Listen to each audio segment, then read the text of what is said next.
জয় গুরু। বন্দে পুরুষোত্তমম, বন্দে পুরুষোত্তমম, বন্দে পুরুষোত্তমম। আজ শ্রী শ্রী ঠাকুর অনুকূলচন্দ্রের 137তম আবির্ভাব তিথি।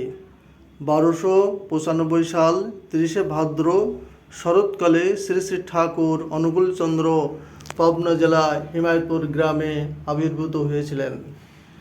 আজ থেকে 137 বৎসর আগে যেখানে জন্মগ্রহণ করেছিলেন সেখানে অবস্থা খুবই খারাপ ছিল।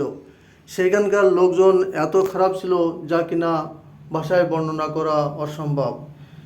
মায়েদের বাইরে বেরোনো সম্ভব ছিল না, লোকেদের হাটে বাজারে যাওয়া সম্ভব ছিল না। যাই হোক, সেখানে ঠাকুর আবির্ভাব হওয়ার পর সেখানকার লোকজনের সমস্ত কিছুই ঠিক হয়েছে।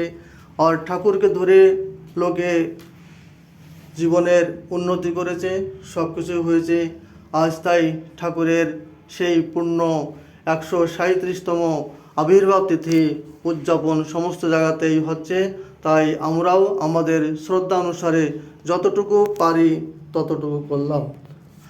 আমি শ্যামল কুমার বিশ্বাস। আমার ঋত্বিক দেবতার নাম ছিলেন ডক্টর লুৎফর রহমান। আর আমাদের এই নমশূদ্রের ভেতরে প্রথম যিনি ঋত্বিক হয়েছিলেন তিনার নাম শ্রী জয়গোপাল বিশ্বাস। তিনি এখানে আছেন। জয়গোপাল বিশ্বাস আমার ঠাকুরদাদা হন। উনি বাউলিয়ায় বাড়ি ছিলেন। আর তারপরে দ্বিতীয় যে আমাদের নমশূদ্রের ভেতরে ঋত্বিক হয়েছিলেন তিনার নাম ছিলেন দাশরথী পাঠক। যাই হোক, সেইভাবে আমাদের এই ঠাকুরের নাম চারিদিকে ছড়িয়ে পড়েছে। আমরা এখন দেশ ছেড়ে বাইরের দেশে এসে এখানে বসবাস করছি এবং ঠাকুরকে নিয়ে আছি। ঠাকুর আমার মাথায় আছেন, ঠাকুরকে নিয়ে আমি চলি। বন্দে পুরুষোত্তমম।